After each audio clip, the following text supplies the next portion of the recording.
भारत में हर राजनीतिक पार्टी को राष्ट्रीय दल का दर्जा नहीं मिलता, लेकिन सवाल है कि किस पार्टी को राज्य दल और किसे राष्ट्रीय दल कहा जाता है और इसके लिए चुनाव आयोग ने क्या क्या शर्तें तय कर रखी है, आइए समझते हैं। नमस्कार दोस्तों, राज्य दल की मान्यता की 5 प्रमुख शर्तें हैं।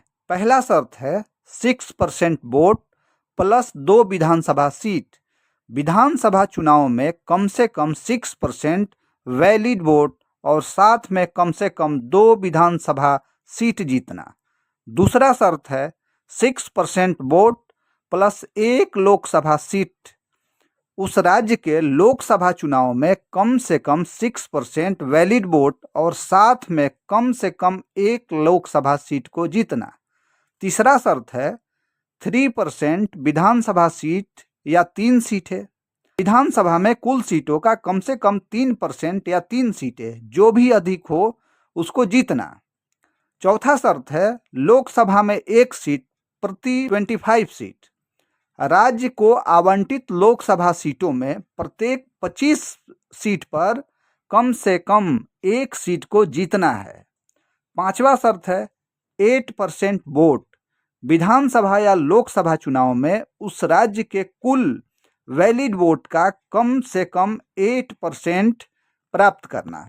ध्यान रखें, इसमें से कोई एक शर्त पूरी करना ही पर्याप्त है। अब राष्ट्रीय दल बनने की शर्त जानने से पहले ये समझ ले कि वैलिड वोट क्या होता है। वैलिड मत का अर्थ है कि ऐसा वोट जिसे निर्वाचन अधिकारी मान्य मानकर मतगणना में शामिल करता है।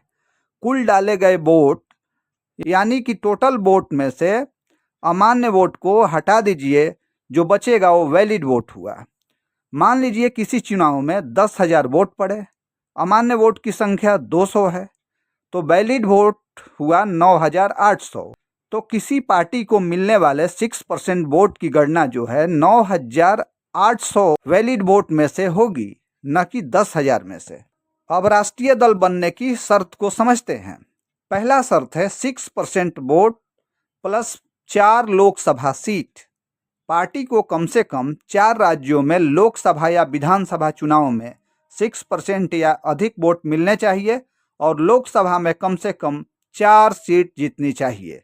दूसरा शर्त है 2% लोकसभा सीट प्लस 3 राज्य। लोकसभा की कुल सीटों का कम से कम 2% जीतना चाहिए और पार्टी के विजयी उम्मीदवार कम से कम 3 अलग अलग राज्यों से होने चाहिए।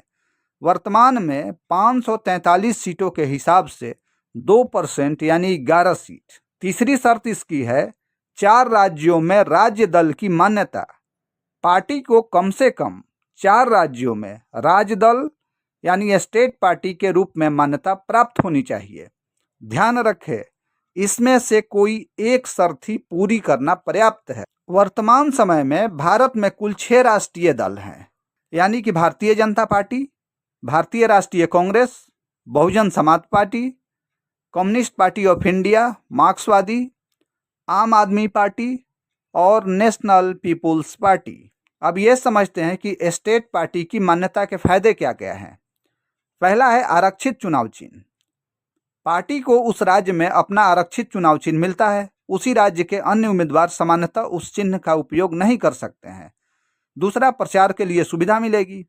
मान्यता प्राप्त दल को चुनाव प्रचार के दौरान दूरदर्शन और आकाशवाणी पर निर्धारित समय मिलता है। तीसरा है स्टार प्रचारक की सुविधा। मान्यता प्राप्त दल अपने निर्धारित संख्या में स्टार प्रचारक नियुक्त कर सकते हैं।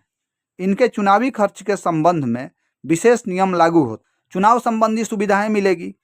मान्यता प्राप्त दल को चुनाव प्रक्रिया में कई प्रशासनिक सुविधाएं और चुनाव आयोग के साथ औपचारिक मान्यता प्राप्त स्थिति मिलती है। राज्य में राजनीतिक पहचान मजबूत होती है। पार्टी का आधिकारिक रूप से उस राज्य में मान्यता प्राप्त दल होना उसकी चुनावी पहचान और संगठनात्मक विश्वसनीयता बढ़ाता है। अब राष्ट्रीय दल की मान्यता के अतिरिक्त फायदे क्या हैं? तो राष्ट्रीय दल को राज्य के मान्यता प्राप्त करने वाले फायदे के अलावा पूरे भारत में एक समान आरक्षित चुनाव चिन्ह मिलता है। अब विधानसभा उम्मीदवार और लोकसभा उम्मीदवार के चुनाव में खर्च करने की सीमा को देखते हैं। एक विधानसभा उम्मीदवार के लिए चुनाव खर्च की अधिकतम सीमा 40 लाख रुपया बड़े राज्यों के लिए और एक लोकसभा उम्मीदवार के लिए 95 लाख रुपया है। यह खर्च सार्वजनिक सभा, रैली, पोस्टर, बैनर, वाहन, विज्ञापन और प्रचार सामग्री शामिल। नमस्कार, फिर मिलेंगे अगली